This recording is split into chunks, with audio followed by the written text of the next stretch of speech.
Приветствую, вы на канале Медвежий Барабан. Сегодня я хотел бы вам рассказать о своем новом приобретении, а именно нож от компании Cold Steel Finn Bear, ну или финский мишка. Нож далеко не новинка, но попался на глаза он мне впервые, а увидев его цену, я не смог удержаться и приобрел его. Так вот, поставляется нож вот в такой вот оригинальной коробочке, на которой есть также краткие характеристики самого ножа. Сейчас сфокусируюсь. Можете на паузу поставить, почитать повнимательнее. Но я в любом случае дальше вам все расскажу. Итак, давайте откроем, покажу, что там нас ожидает. А ожидает нас здесь непосредственно сам нож в ножнах. Такая вот штучка, которая называется сертификатом соответствия. Приятно, что почти со всеми ножами, которые, как-никак куплены в магазинах, да, имеются сертификаты в комплекте. Очень нужная вещь. Так, давайте коробочку, наверное, уберем.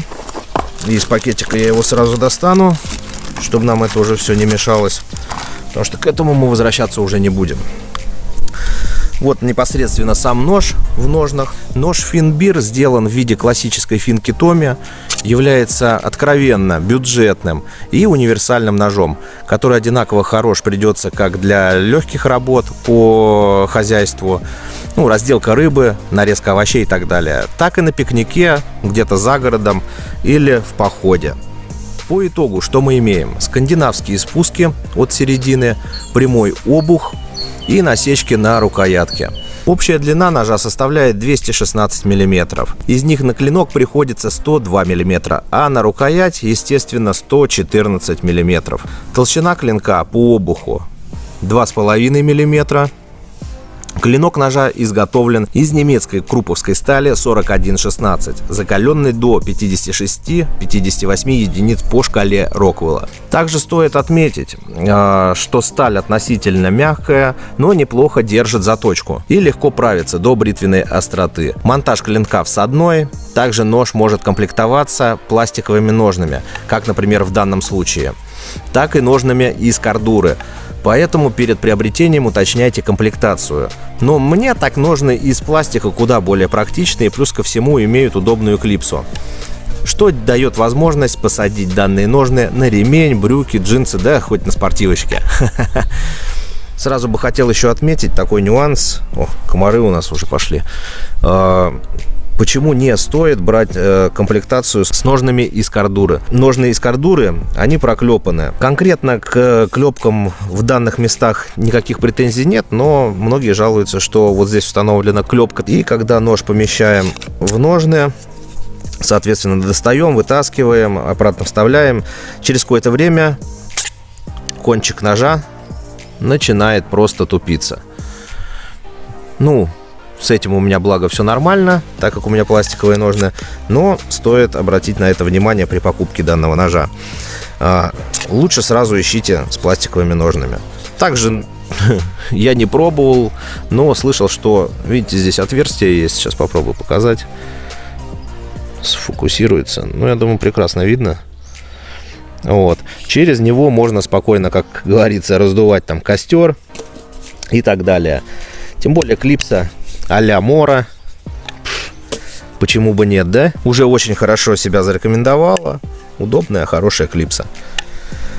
Вот. Здесь у нас на самих ножнах выгравирована Cold Steel, фирменная надпись. А на ножнах из кордуры, насколько знаю, никаких надписей и гравировок нету.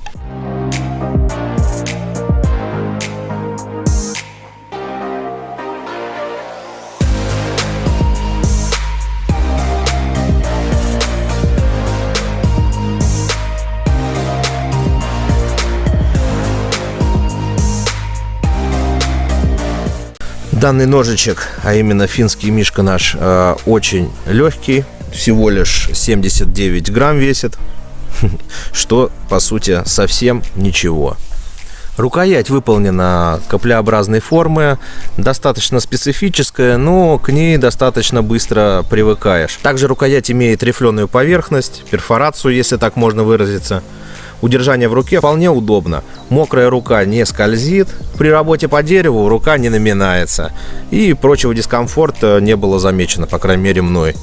Никаких упоров и подпальцевых выемок у нас здесь нету, но я скажу, оно и не нужно. Вполне достаточно того, что мы здесь имеем. Про монтаж клинка я уже говорил, что он всадной, а вот хвостовик входит в рукоять примерно на 1/3. Это, я думаю, будет прекрасно видно на картинке. Я вам прикреплю, можете посмотреть. Могли они, конечно, сделать хвостовик немного подлиннее, но и так вполне надежно. Подводя итог по данному ножу, что хотелось бы отметить. Отличный нож за свою цену. Кстати, о цене. Данный нож с этими вот именно ножнами на Озоне обошелся мне всего в 1490 рублей.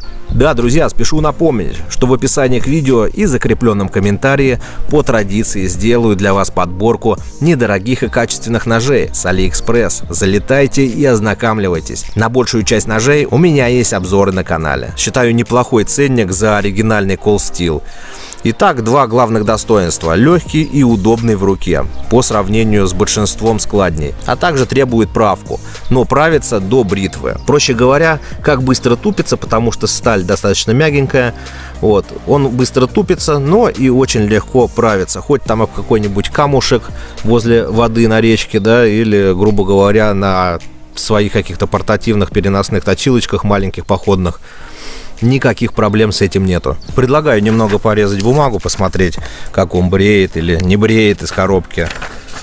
Так, чисто для эксперимента. Бритва.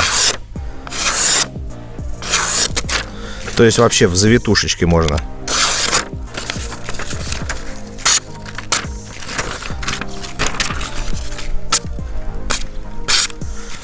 Ну, быстро, конечно, не получается, но в любом случае ножичек супер. Вот такой вот нож. В общем, нож подойдет отлично для туристов, рыболовов, возможно, охотников, но уже как вспомогательный. Понравилось видео? Тогда поддержи меня и мой канал лайком и подпиской на канал. Но не забывай нажимать колокольчик, чтобы не пропустить новые видео. Это будет лучшая благодарность для меня. С вами был Медвежий Барабан. Берегите себя и своих близких. Всем спасибо, всем пока. До новых встреч.